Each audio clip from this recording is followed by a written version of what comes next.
Hello, everybody, and welcome to Ohio State Primetime Live at the Voice of College Football. I'm your host, Garrison Gaddy. Please make sure to like, share, and subscribe to the channel if you haven't already.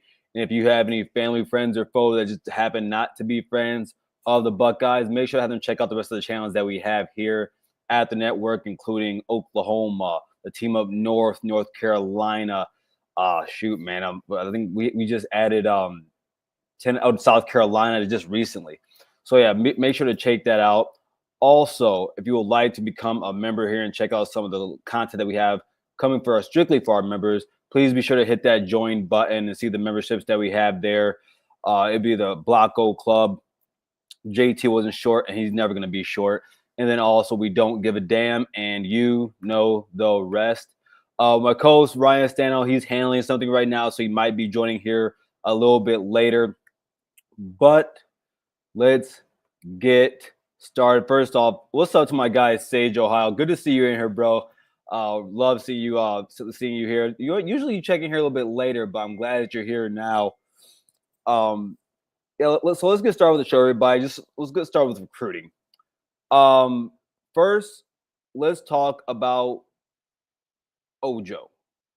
Now, originally, I consider honestly say that originally I was not thinking that we could get him. I did think that it was strictly a Texas lean, a very much of a Texas lean. But then, we got news late that day that Texas Tech had joined the party. Now, right when that happened, my thought was, okay, well, this has to be about money. I'm not sure what else this could be about.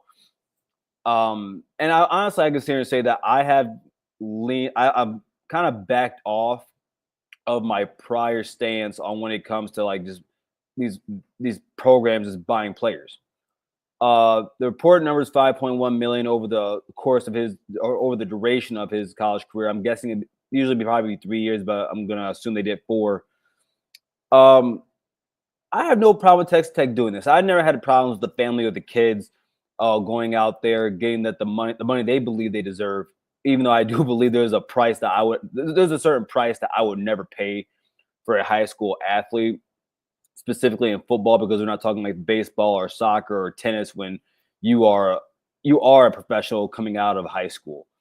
For me, though, when you look at what Texas Tech is doing, including I think just yesterday, they had elite 4-star wide receiver crystal ball to them. Today, they had a 5-star edge crystal ball to them. I can't knock a program for clearly trying to win a national championship, and that's what they're doing. And honestly, I'm very impressed by it because Texas Tech has the money. I mean, that's pure oil money. Now, me personally, would I want to live in West Texas? No. I've been through West Texas once when I was moving from San Diego to Virginia, and I decided to take a cross country trip. And if you're old like me at the age of 32, I remember driving through West Texas, and I saw a tumbleweed go across the road, and I went, "Oh wow, this is real life." But I have to commend Texas Tech for doing that. I think if you're Texas, you're a little bit more upset as a fan. You did think that you had Ojo. It looked like he was in the bag, pun intended, but it didn't work out that way. Regardless of the fact, though, Ohio State did have some good news. Jameer Perez out of Glenville, he commits to Ohio State. Now, this is really late for Ohio State. Ohio State didn't offer this kid until May, and then the following month, he went and committed to Florida. And I understand. Like, listen, man, there's a lot of people that go. Like, I'm not gonna go back and forth about who gave the offer or not. At the moment in time, Jameer Perez is a Buckeye, and that's what I'm happy about. He's 6'4", 350 pounds, 360, depending on where you look. And I believe this is a big commit for Ohio State. Now, when you look him up, you're going to see 3-star. I believe he's a kid that can end up as a 4-star around the mid range at the end of his senior year. But Ohio State needs defensive tackles, and everyone says, "Oh, what about edge players?" I'm very comfortable with the edges. I said last Monday, but I do think that we have a guy like him in the state of Ohio. And like I said last week, I don't care about 3 or like 4 or 5 stars when it comes to a position like this. I want guys that have size. Pause. I want guys that are run stuffers. I want guys that take up space. He kind of reminds me of you guys remember a player named Terrence Cody. They call him Mount Cody. He was on the early Alabama teams, and the guy was a difference maker. He's not some elite athlete. He's not out there running a 4.8. He probably ran a 5.5 if I had to guess for him. But he took up a lot of room, and that's something that Jameer Perez can do. I'm really happy Ohio State was able to get him. I do think that he's one of those kids with some over the time with some progression and some development. He can be a 2-year starter for Ohio State. He has that type of talent in him, I believe, and really glad that he joined us. And welcome to Buckeye Nation, Jameer. Sticking with the D line area, Syracuse had a decommit today, and it was a player that I honestly haven't thought about. But King Joseph Edwards decommits from Syracuse. Now, if you guys, maybe you don't remember, but King Joseph, he was a high 4-5-star guy out of high school, and he was someone that Ohio State was going after. Ohio State was there at the tail end. They were there. And I do believe that at that time I was like, man, well, I think we're going to get him. And of course, we didn't. He's going to Syracuse, but he decommits. Now, in his time there, he only plays, I think, 4 games, and he has about 3 sacks, 2 TFLs. So in the little bit of playing time he had, he did perform. This is someone Ohio State should be going after. They need to. And again, it is not. Well, I won't say we need to, but they should want to. And the reason is because it won't hurt you to get more players. Now, in the following season, 2026, can Bo Atkinson return? Yes. Can Kenyatta Jackson return? Yes. Even guys like CJ Hicks can return. But I do believe that if we are serious about trying to get guys in the program who can play football, I do believe that King Joseph Edwards is one of those guys. Also, let's just be honest, guys. I think Syracuse owes us. We gave them Cal McCord. They go and have a 10-3 season. Now, Fran Brown could have done that probably with somebody else. Fran Brown's a damn good coach. Like I tweeted out the other day, man, listen, keep Fran Brown in New York. I do not want him in the Big Ten. I talk to some guys that are SEC guys. They don't want him down there either. And I don't blame them. Now, overall, let's just go through the class real quick. Number 6 overall right now, and just so you guys know, the team up north is number 7. They're sitting right behind us, but there's a gap between us. And I think we have one more commit than they do, but we're almost 20 points ahead of them. So the classes, let's be honest, they're not comparable. We have 3 guys in the top 100, 7 in the top 200. Now, what would I want to feel more comfortable with this class? And this is what I have down. You guys let me know in there if you agree with me or not. I would like 1 more defensive end, 1 to 2 more defensive tackles. Now, even though I do think we have a great class when it comes to the D, I won't say great, but I think it's a pretty good class right now with guys like Wilder and the rest of them. I think it is good. I think there's a bunch of guys that can play football, guys that with development they can they can show something at Ohio State. But I do think we need more because if it doesn't pan out, guys transfer, people are going there trying to get our players. You got to have guys back there that can also play. I have 1 to 2 more offensive linemen. Now, I do believe Sam Greer is one of the most. It's not that he's like ranked in the 500s. The guy's in the top 100. I think he's ranked somewhere around 105.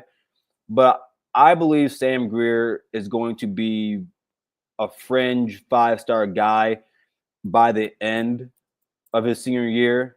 I do believe he's someone that is going to be a great player for Ohio State. At the same time, though, I would still like to add a few more offensive linemen. We do have a lot of offensive linemen that are really young on the team right now. There's a lot of depth, right? I won't say proven depth, but there's a lot of depth right now there. that I think over the next few years we can live off of.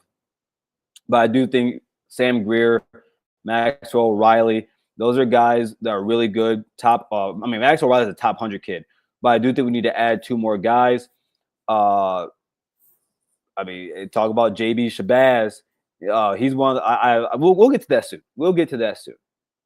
On top of that, I do think we need 1 to 2 more corners. This, as good as our corners are on the team right now, over the next few years, I do think there's a chance we could lose 1 or maybe just 1 of them. But we have to get some corners in this class. I think that's really lacking.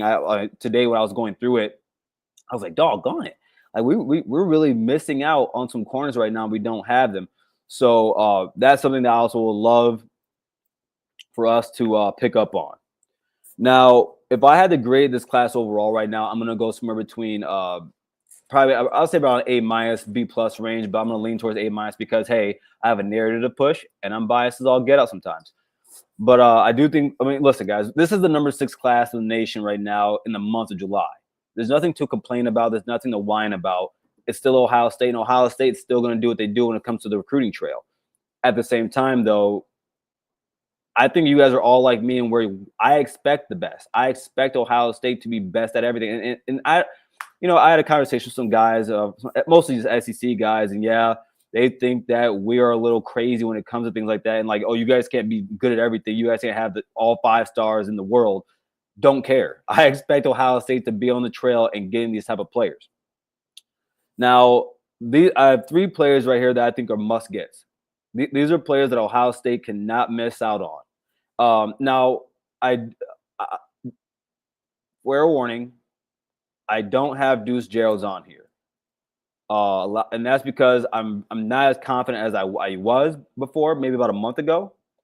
And I'm looking at the other end of it, right? Like we say in the Navy, or like I said in the Navy, I'm guessing you guys also say in the civilian world, hope for the best but plan for the worst.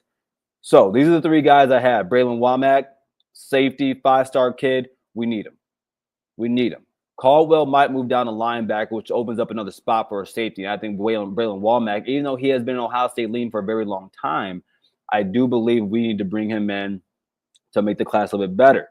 Emmanuel Ruffin, a defensive tackle, another big kid. He looks, honestly, size-wise, he's from down south. He looks just like Jameer Perez. He's someone else I would love for us to have. And the last one, JB Shabazz.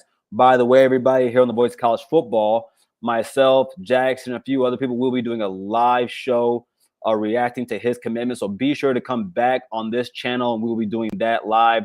Hopefully he's a Buckeye. I'm praying he's a Buckeye because we do need him. But that's all I have right now for the recruiting end.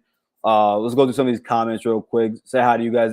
Eric Biddle, hey, it's great to be a Buckeye. Yes, it is. One of my favorite quotes of all time, I think it was last year when Jim Tressel said, when you look back on it, you're going to think to yourself, thank God I got to be an Ohio State Buckeye because there's nothing like it.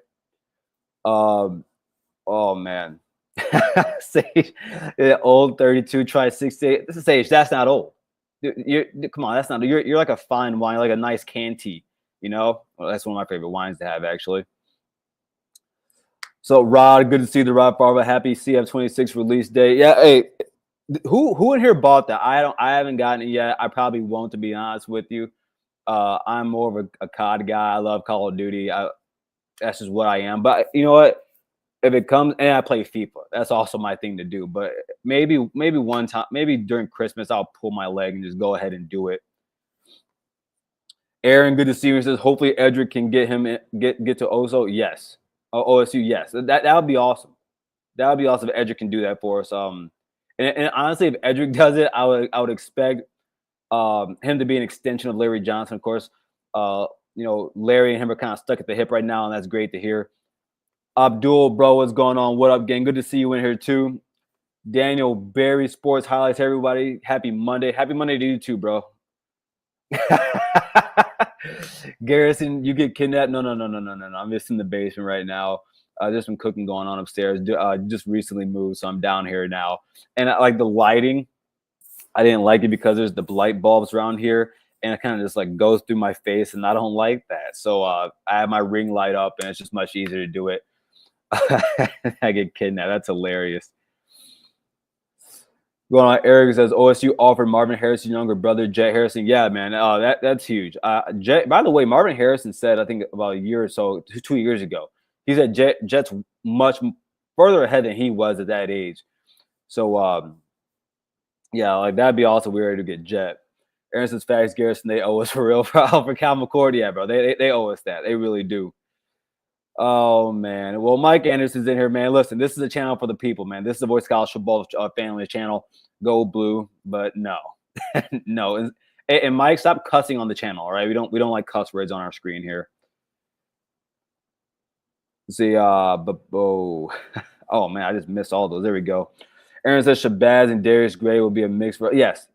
Darius Gray, man. That's again. Those are one of those guys. I think it's a shot in the dark, but if we were able to grab him, man, that would be awesome and good for us. Everyone, my guy Richie is in the chat, bro. Good to see you in here.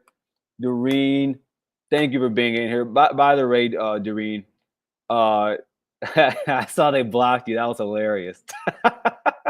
Oh, I saw that. That was hilarious. But hey, I mean, they're lost. We have you here at the Voice of College Football, and that's all that matters. See, God is lame. Play hell, let loose. Oh my gosh. All right. Well, let's move on here, everyone. So the next thing I want to talk about here is a certain player on the Ohio State football program, true sophomore Carnell Tate. I think we could all agree here that Carnell Tate is probably one of the most overlooked players in college football, for reasons unknown. Carnell Tate, everybody, I want to read this to you. You know, freshman year, 18 receptions, 267 yards, and a touchdown. And then the next season, or last season, as a number 3 guy. And by the way, I mean, they talked about this last year in the wide receiver room. There is no wide receiver one at Ohio State. And I love how they go about that. But last year, 52 receptions, 733 yards, 4 touchdowns. So increases production by a lot there. And again, he was the 3rd option on the team behind Emeka and Jeremiah. And that's on top of having to give the ball to 2 top-end running backs. Carnell Tate, he reminds, in 6'3", about 195 to 200 pounds, one of the better route runners in college football. I don't think he gets enough credit for the route running that he does. Very, very crisp. He reminds me of like a taller, not as fast, but a taller Chris Olave, very smooth in his route running, gets out of his breaks very easily. Very good at finding the gaps or the holes in zones. And I think that the reason he gets overlooked is because of who he has been behind.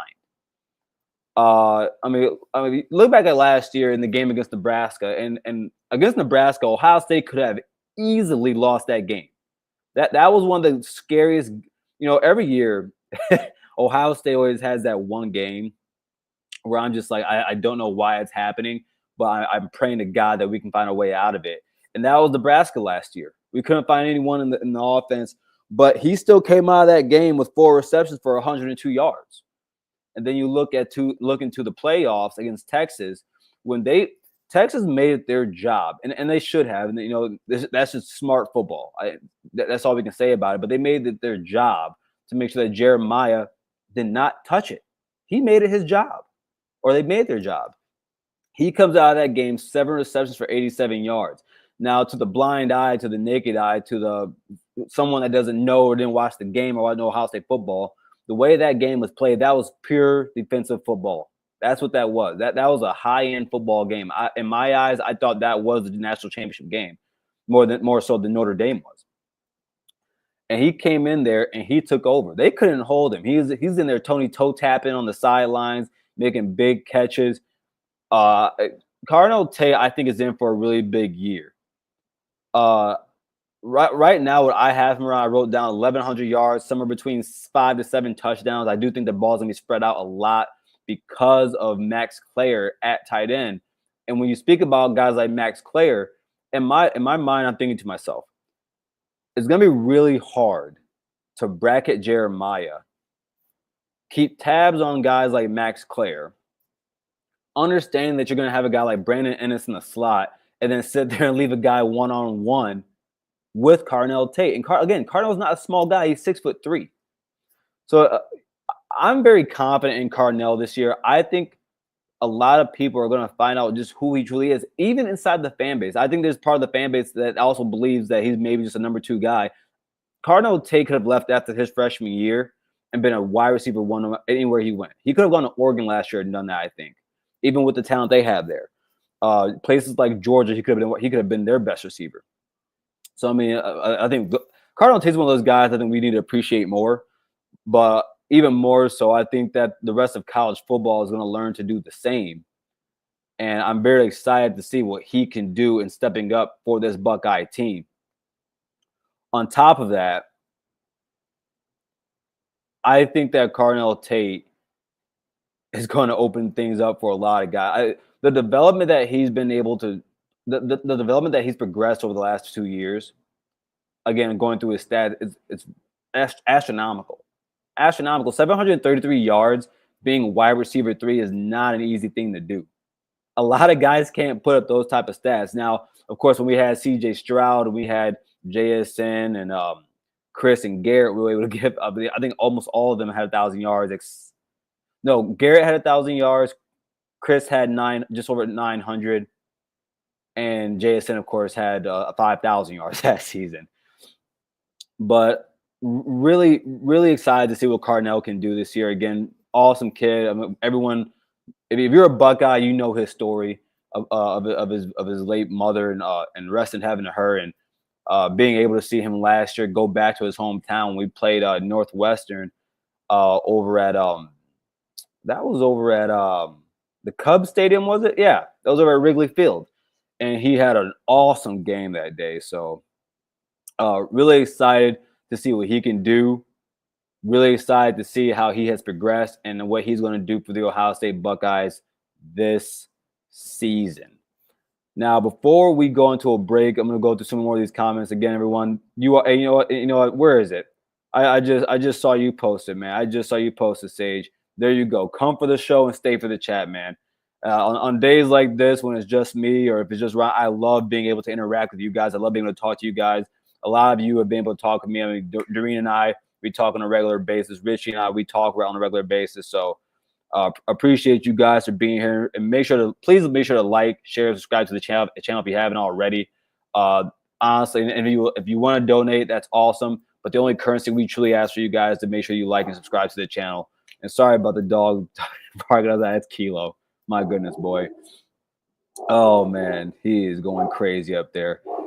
Let me see. Mike Anderson, he says overrated. Mike, I want to let you know this right now. If Carnell Tate was at the University of Michigan, he would be one of your top 5 receivers of all time. Your wide receiver room is trash, garbage, boo-boo, all that. Yep, Doreen, it is a culture. It is a culture. Oh, man.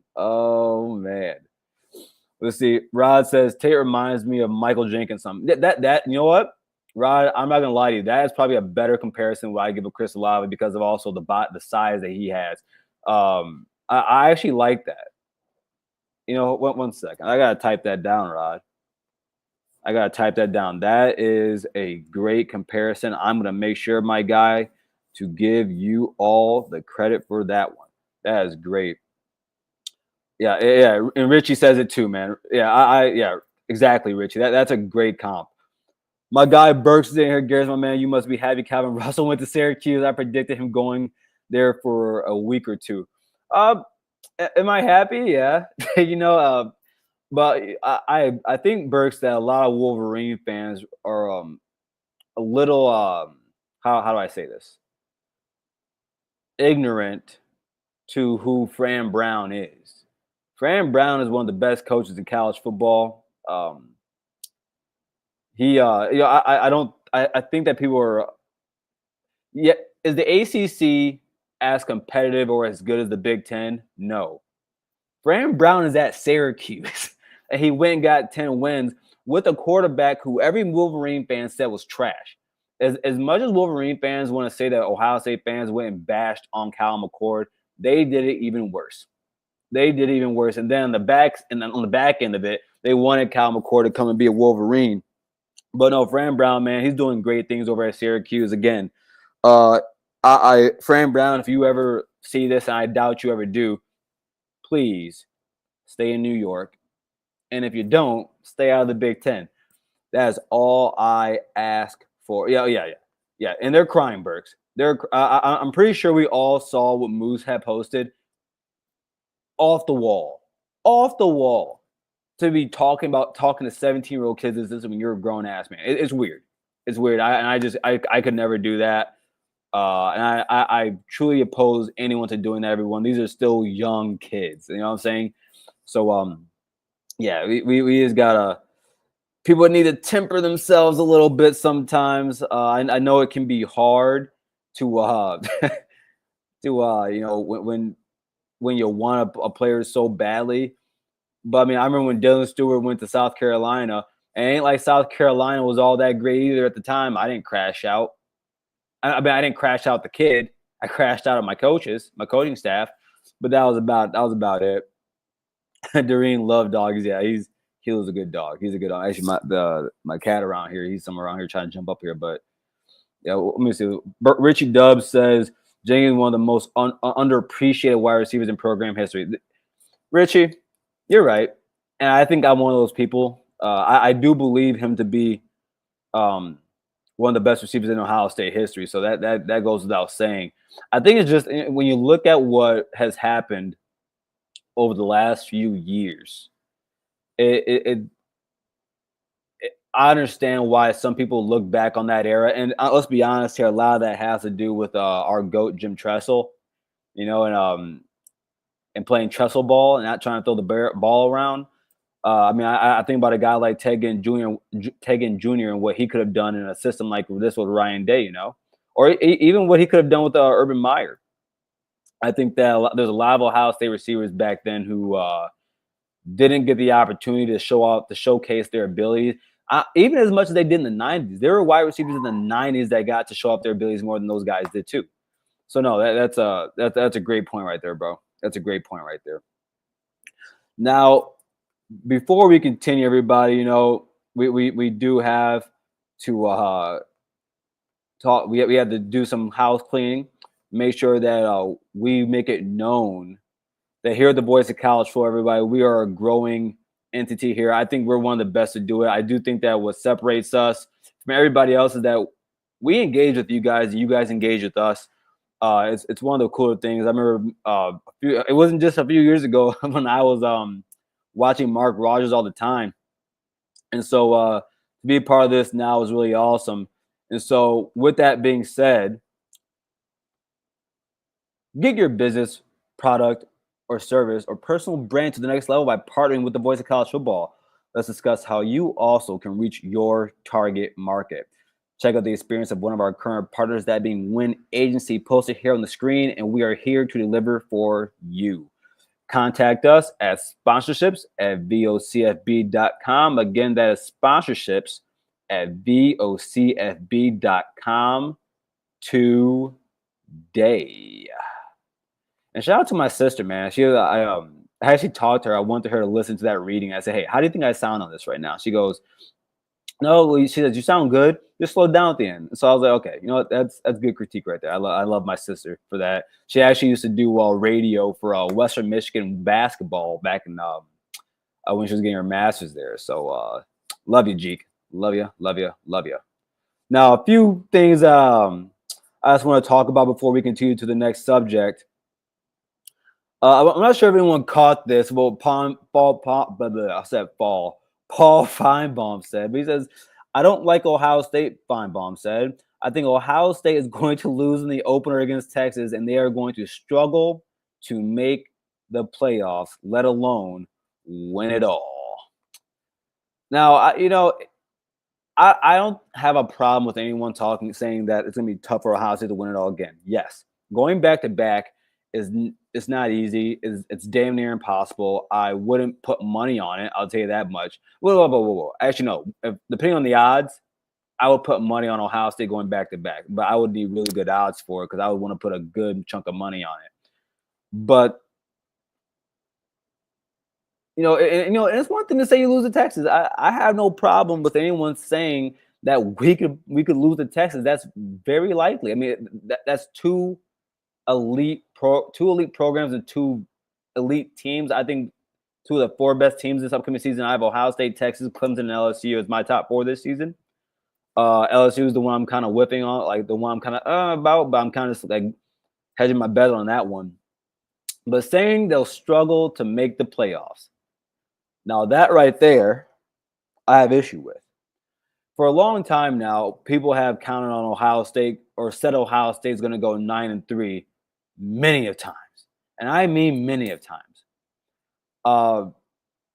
I could be wrong here. I think Richie would. I think Richie would actually know this, but I think since 2000, so since the turn of the millennia, I think Ohio State has had less than 10 wins 3 times. It would be 2011,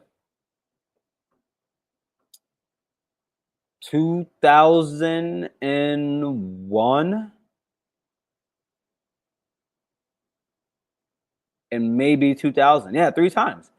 And so it's not likely. And I think that when people say that, they forget, when Ohio State goes into the Big Ten, you have to count on Ohio State losing multiple Big Ten games. Now, do we play Penn State? Yes. Do we play the team up north? Yes. But I don't think Ohio State's going to lose both those games. I would strongly, for anyone that believes Ohio State is going to lose to both the Wolverines and the Nittany Lions, please come to me. Listen, right there. You see it? Nope, right there. Buckeye _ Gaddy. If you would like to place your bet with me about Ohio State losing at home to Penn State and losing at the Wolverines, please, you hit me up, you DM me, and I promise you, I will give you fair odds, or we can go straight up. But I'm willing to bet that Ohio State's not going to do that. And let's be honest here. It's only one of two things. Paul Feinbaum, he wants to boost up his viewership and ratings. I mean, listen, he just said a week ago, or less than a week ago, that Arch Manning is the best quarterback in the SEC since Tim Tebow. And I could have swore that Ohio native LSU quarterback Heisman winner and Buckeye, Joe Burrow. I could have swore he won. I could have swore he played football. I could have swore he threw 60 touchdowns in a season. Maybe I'm wrong. Maybe I'm an idiot. Maybe he didn't throw 60 touchdowns, but I'm pretty sure if you go to ESPN stats or sportsreference.com, you will see that. So I'm a little amazed by that he would actually talk out of his neck and say that. But listen, if Paul Feinbaum thinks that, sure. And then at the end of the year, when Ohio State's sitting there raising the Big Ten trophy like I'm expecting them to do, we'll see what he says then. I am really, really I'm confident in this Ohio State team, probably more than I should be. But hey, maybe it's just me. So another thing, and I think we can have some fun with this, everybody. And I think that there's going to be a few people in here who disagree with something on here. So right here, they have ranking the top rivalries in college football. This is from Scott documenting. Of course, number one is the game Ohio State versus the team up north. But if you look a little bit further down the top 10 at number 8, there's Ohio State and Penn State. Now, let's talk about it. My question to you all, and I'm going to put, and I just want to know, do you guys count Penn State as a rival? Now, me personally, I do. And if you ask why, this is why. Over time, things change, and the Illa Buck went away for a while. Let's be honest, it's been gone. We haven't fought for that trophy in a very long time now, or some years now. But when I look back at Ohio State and Penn State over the last, let's say, 30 years, 30 years, classic games, insanely classic games, especially over the last few years. And even though we have kicked their ass for the last 10 years, except for one game, I do think there have been games in which Ohio State probably could have lost. In the last 5 matchups, or I'm sorry, in the last 10 matchups, Ohio State has been down double digits in the fourth quarter 3 times and came back and won. On top of that, I do think that Penn State is one of those teams we have to go through to win the Big Ten. So, and listen, I get it. If you don't believe Penn State's a rivalry game, I kind of get it. It's not historically there, but I do think when there's another program that I highly respect, and me personally, I don't like Penn State. I don't like anything about them. I spit on the ground they walk on. And I love beating them, and I hate losing to them. Now we barely lose to them, everybody. It's a beautiful thing. It really is, And Ryan Day owns Penn State. I mean, he owns them. You know how the Wolverines say they own Ryan Day? Well, Ryan Day's still beating. He's still beating them. Penn State's never done it. James Franklin's never done it. So it depends. It really depends. So let me know in here. What do you guys think? Do you guys count Penn State as a rival? Or no? Until let me go through some Thomas Burks, Garrison Burks Alliance, greatest Michigan OSU fan alliance ever, better than Mark Rogers and Steve Deese. I agree. I'm right with you there, brother. I am right with you on that one. That's funny. And also, let me know on here, guys. What other rivalries on here do you think should be ranked higher or not? I do think Alabama Tennessee is much too low. I think that should be ranked a little bit higher than that. Let me see. Jason Eyestone, good to see you here, man. He says, I feel a lot better about Buckeyes over Texas if it wasn't in week 1. So, Jason, I'll say this. So, the reason I'm a little bit more confident for Ohio State in week 1 is because in week 1, you're talking about Texas replacing 4 of their 5 offensive linemen. 3 of those offensive linemen have less than 500 snaps. One of them has less than 200 snaps, and the other one has less than 70 snaps. And and that's Brandon Baker at that. He might not even start, and that guy has less than like 50 snaps started behind him. I think it's much easier to tell your defensive line go out there and wreak havoc than it is to tell your offensive line, hey, go out to Columbus, Ohio, and have some continuity on week 1. But maybe if that's what you feel, I understand that. But Drew said, I used to call Feinbaum like 10 years, bro. Richie, why don't you call anymore? I do know. And shout out to Jackson. And by the way, everybody, if you missed it earlier, Jackson and I and a few others, and here at the Boys College Football, we will be doing a live stream watching JB Shabazz's commitment. So really looking forward to that. So be sure to check that out on Friday. See, Aaron says, when I look across the landscape of college football, OSU is not going to miss the playoffs, in my opinion. I'm right with you, man. I think it's a lot to ask for Ohio State to miss the playoffs and go 9-3. Yeah, see, Rod says we were supposed to go 9-3 with McCord, then 9-3 with Howard. Man, you ain't lying. You ain't lying. So let's get this right here. Jason says, I think Penn State versus Ohio State will come down to OSU's D line versus PSU's O line. Agree. And Penn State's offensive line is probably the best in the nation, right up there with Alabama's. It's gonna be an intense game. I think we're looking at this probably turned into one of those classic Ohio State Penn State games when we're sitting there at the end. You're 2 inches away from the TV and you're sitting there praying for a miracle, man. Like I think it's gonna be one of those games. I love when Burks gives me my due, man. I really do. Glad more Michigan fans are on Garrison's show. Thanks you guys. That's funny. See, Aaron says him and Booger McFarland get on my nerves. Oh my god, Booger. You mean Booger McFarland? That hand kills me every single time. Oh man, Mike Anderson says drinking that red Kool-Aid. You're damn right I am. and by the way, it's not red, baby. It's scarlet. Get it right next time. The Rod says OSU Penn State is not a top 10 rivalry. Oh, Rod, that's fine. But do you think it is a rivalry game? That's the question. Richie, I knew you would say this. No, I'm not surprised, and I'm not mad at you for saying that. Not mad at you for saying that at all.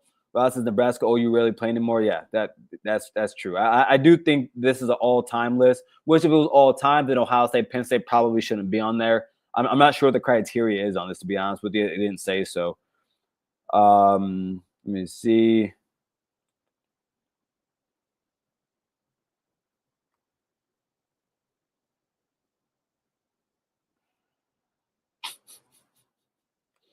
So, oh, Kevin, man, good to see you here. Kevin Seven says, "What's up, everyone? What's up, bro? Good to see you in here. Glad to have you on the show."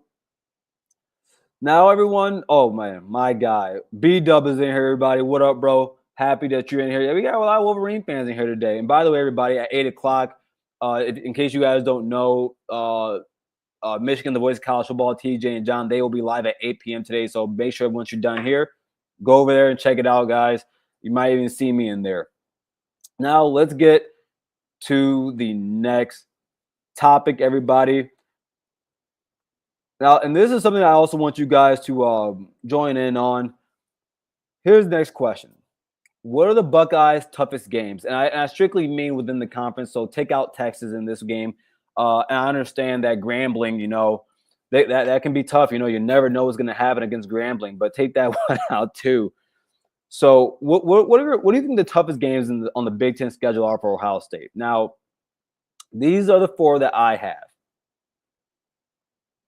And one of them we don't even got to talk about. The week 12, listen, the last week of November, we know what that game is. We know what that means to everybody.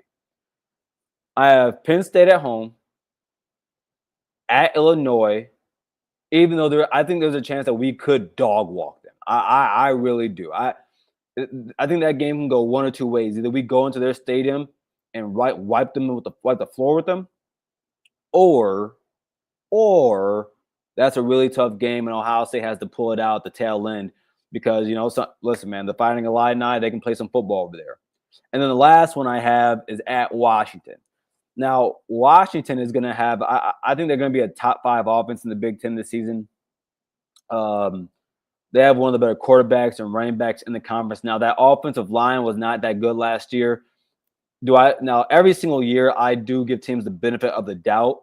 And I'll say, listen, I'm gonna say that they will get better. I'm always going to do that, but they still struggle. Also, Washington's on the defensive side, they struggled last year too, and I expect them to struggle this season also on the defensive side because I don't know if they have the talent nor the depth to keep up with Ohio State. But that game is in September. It's very early. If Ohio State's still trying to work out the kinks in their defense with Matt Patricia, that can be a scary game. That could be a back and forth game with Washington's offense.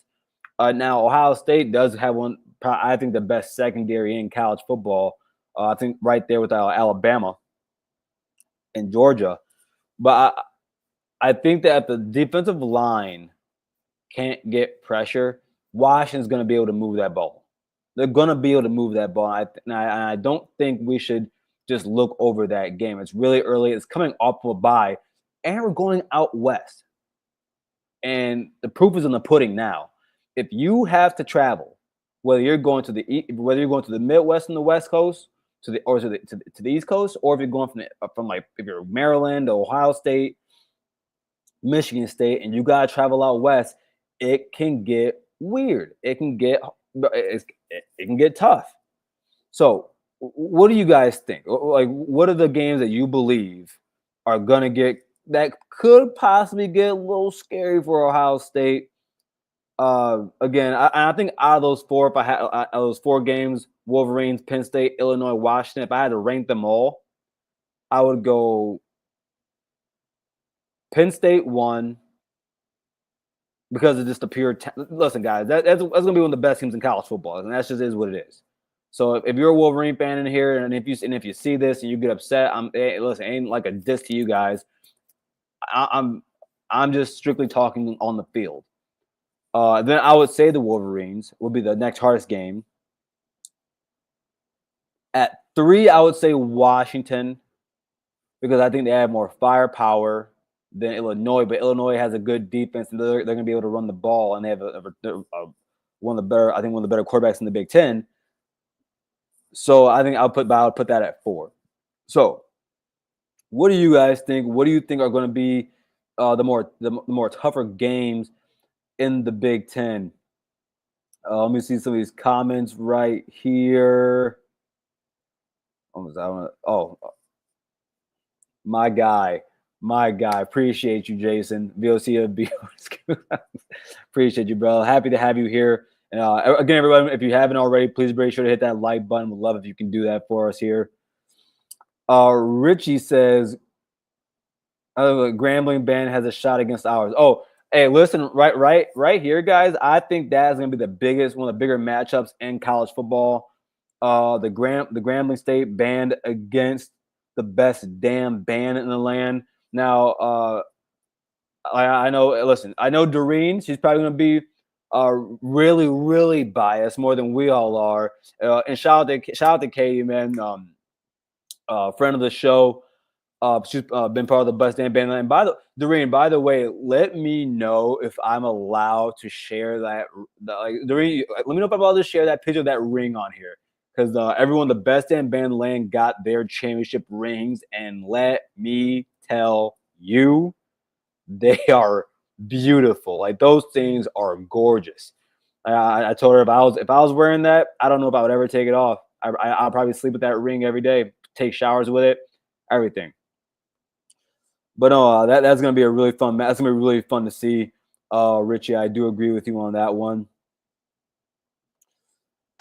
Sage Ohio says Texas game has national implications. However, Penn State is both Big Ten and national. That is correct. And right now, if this could change, right? The Wolverine, the game against the Wolverines could be number 1 for us, depending on how good they are next season. Because that if they come to that game with 9 wins, 10 wins, however it may be, then we're talking Big Ten implications, national implications, and pride. Have some, Ryan Day. Please have some this season. Jay says, what if Nico, I am a believer? I'm sorry, wait. Let me get the name right. What if Nico, I am not a believer, balls out on 11:15? Dude, hey, listen, man. Nico could ball out in that game, Jason, and it won't mean a damn thing because his team still sucks. And as of right now, I never will judge a coach off of one season in terms of grading him. But last year, their head coach was not good, and that's just the truth of the matter. So we'll see what happens with that game. Let me see. No, bro, I think UJ secondary is gonna be better this year. I really do, especially in the back end at safety. Aaron says at Illinois scares me. Yeah, I'm right with you on that, Aaron, because it's super early. It's super early. Let's look back at it here. Yeah, it's right after the Minnesota game. And by the way, everybody, Minnesota's gonna be pretty good this year. I don't think it's gonna be like a threatening game. Ohio State's gonna be at home, but look out for them. I think on my 2 early predictions, I had Minnesota getting 8 wins.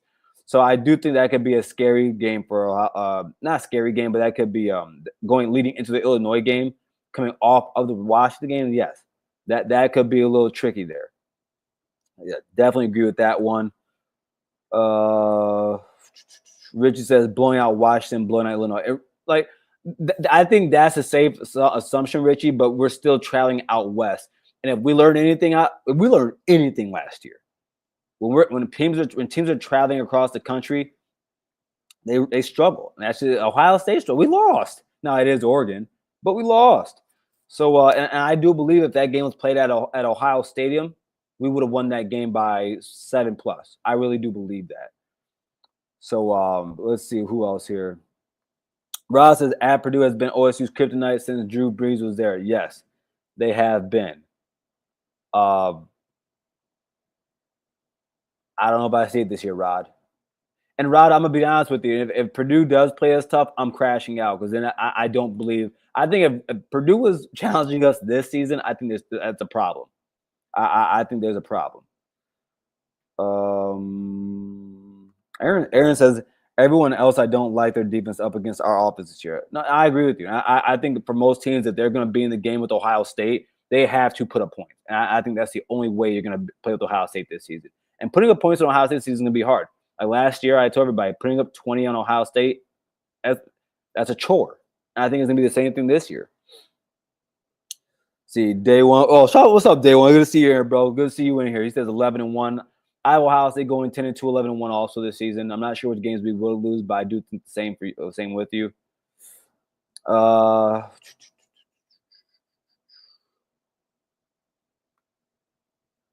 That's all I gotta see. Oh, that's alumni band night. That's you know what, dude, that's gonna be cinema. That is gonna be cinema that day. Oh man, yeah, I think so. Yeah, that's dope. That is dope. And thanks, Doreen. I really appreciate it. Yeah, because when you sent it to me, I wanted to, but I was like, no, I can't be doing that. And plus, you're my friend, and I can't be doing that. And you trust me with stuff, cool stuff like that. So I appreciate you, my friend. You're awesome, Doreen. Yeah. Nico did lock, bro. Could you imagine? Like, think about it this way. Could you imagine being the GM at like one of the greatest Italian restaurants ever, like in Italy, and then you gotta go work at what's that cheap Italian restaurant called? And it's actually not that bad. I like their food sometimes. Olive Garden. That's what it's like. Working in Italy and then having to go work at Olive Garden. That's what going from Tennessee to UCLA is like. Not like at the end of the day, that was stupid. That was stupid on his part. Let's see. There was I'm picking the HBCU band 7 days a week, twice on Sunday. You guys must have never been to it. Hey, listen, he ain't lying. I actually saw a D2 HBCU team play last year against Grand Valley State, my favorite D2 team. And yeah, they was out there showing out, boy. They was out there showing out. Yeah, a collab. Yeah, Richie, a collab would be dope. It actually would. I would actually really like that. So everyone, to end the show today, what we're gonna do, I have my positional grades going into the season because what I don't want to do is talk. Listen, we are 8 weeks away from Ohio State playing college football.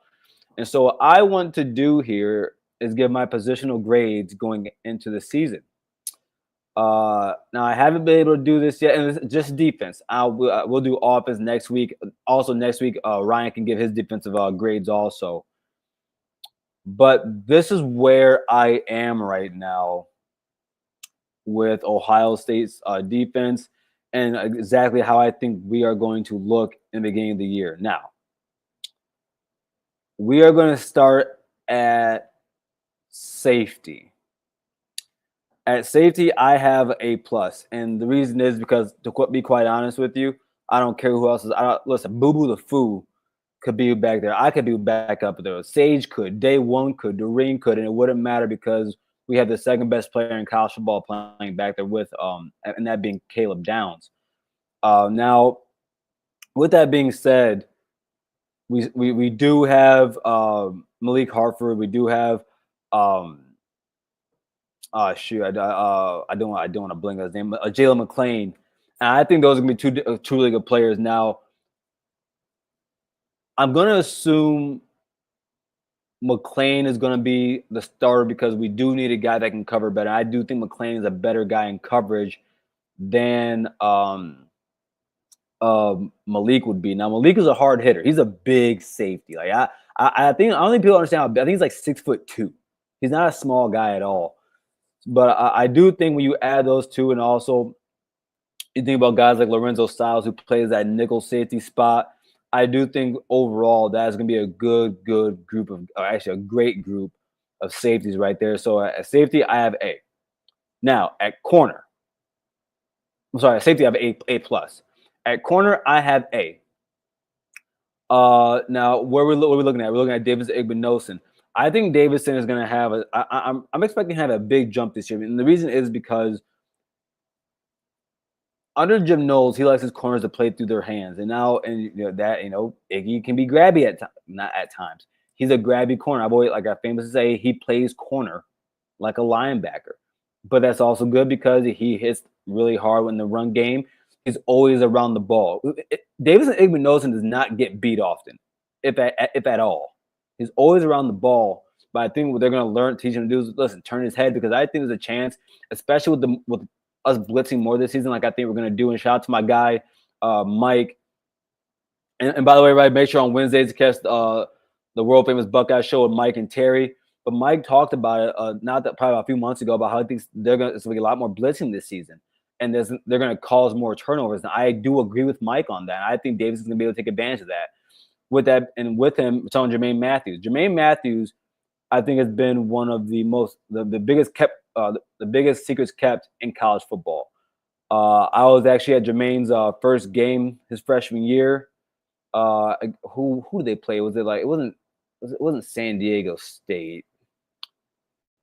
Forget who that was, but I saw his pick six, and right then and there, I was sold. I was sold, and I did think that I thought he was better the corner than Burke last year and Iggy, to be honest with you. In the Texas game, if you guys remember, he did start in that game, and he was lights out. He was lights out in that game, and so I'm looking for him to have a big season. After that, Devin Sanchez, true freshman. Shout out to the Sanchez family. I think he's going to be starting by the end of the season. I'm guessing they're going to move some guys around, but I think he's going to be starting.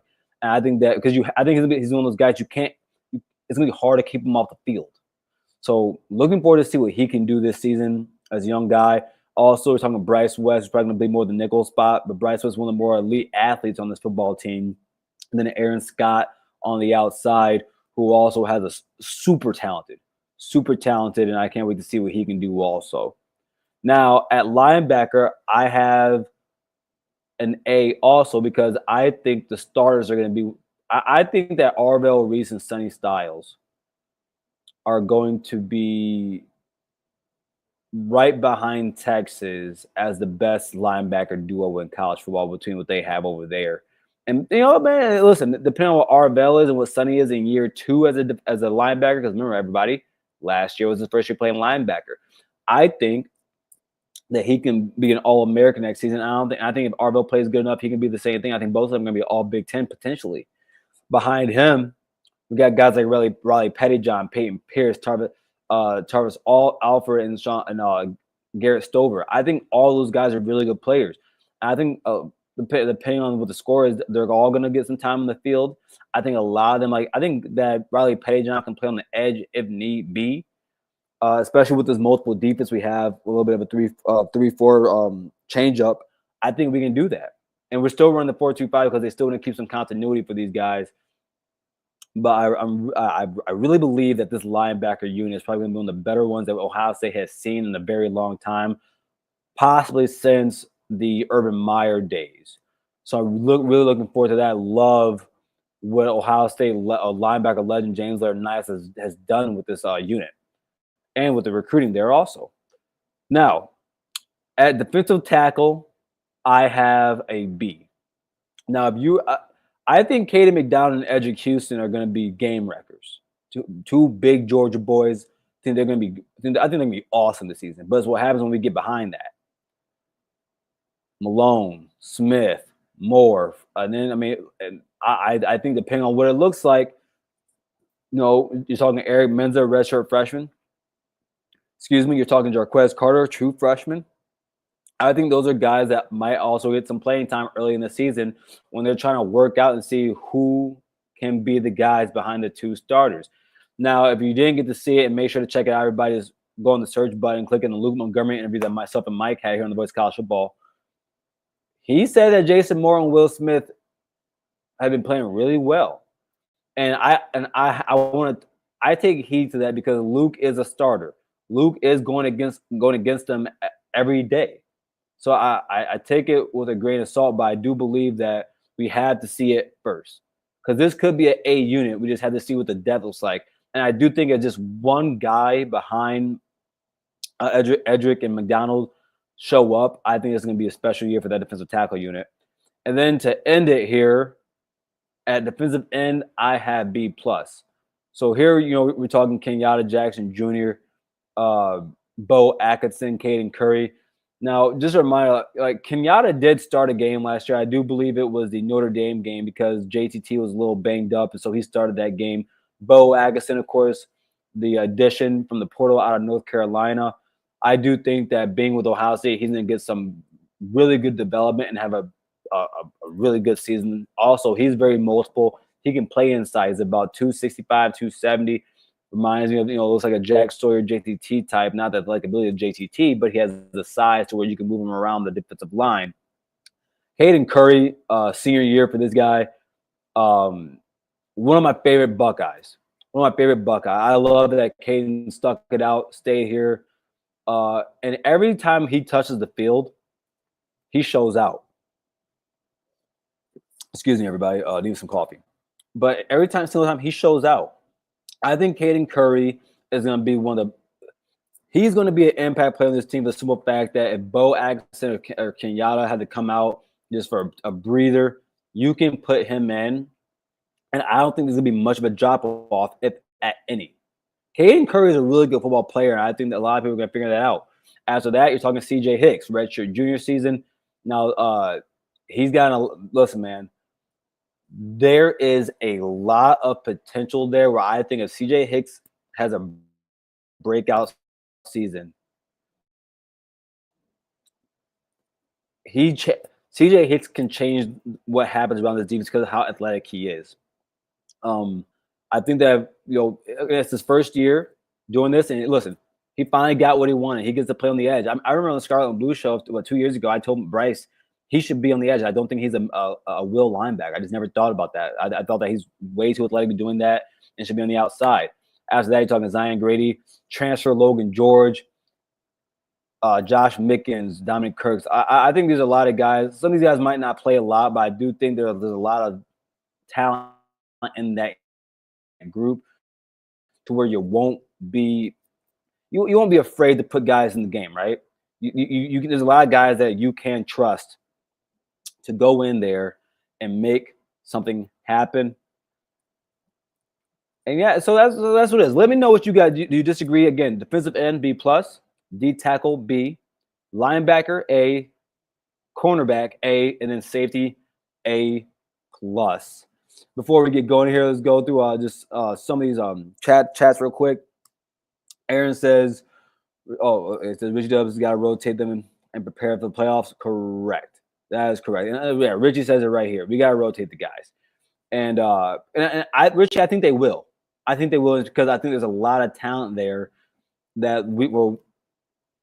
I think because of Matt Patricia, he's not going to want to sit there and just hang on the heads of two guys. And also, I mean, towards the end of the year last year, we did rotate more. I think that Larry. I think maybe Larry didn't get to rotate as much as he wanted because Jim didn't want to. I'm not sure. I don't know. But over the last few years, over last season, we did start to do so. Let's see. Sage. He says, it'll show up here. There we go. Ohio State's back seven will cause a lot of cover sacks. I agree with that too. I do think that I do believe that our defensive line is going to be more athletic than it has been over the last few years. So I am right there with you, Sage. And actually, Mike talks about that too all the time. Like it's going to be a really athletic group. Oh man, look, hey man, AZ Buckeye, good to see you, man. Good to see you in here. By the way, bro, I gotta talk to you because I do need a graphic from you. I actually need something from you, so I'll get in touch with you soon here. And by the way, everybody, if you ever need graphics or anything if you do a show, and someone you happen to see this, make sure to hit him up on. I think AZ Buckeye is his Twitter handle, so be sure to hit him up. He can do that for you. See. Yeah, Bob, Styles is a dog. And I think that, with last year being his first year being a linebacker, I'm really interested to see what James Laird-Nice is going to do with him, has done with him over the course of the past few months. Because I think that there's a really good chance that he's going to be special. I think there's a really good chance that he's going to be special. See, day one, he says, I need quicker triggers from Sonny. I need it. He's still a dog. Truth, and truth. All right, everybody. Well, I'm going to end it here. Again, if you haven't already, please be sure to like, share, and subscribe to the channel. Again, glad to have you here with us. Glad to have you be a part of Ohio State, the voice of college football. If you haven't already, please share this with your family, share this with your friends, wherever you can. Listen, guys, it would help out a lot if when we're streaming, post it on Facebook if you want. Post it on your X account. Post it wherever you want. It's all we ask for, and that's it monetarily. Also, again, everybody, on Friday, we will be doing JB Shabazz, doing a live commitment for him. We're looking forward to that. That is a must commit for Ohio State. But as we end here, everybody, as always, OH, IO.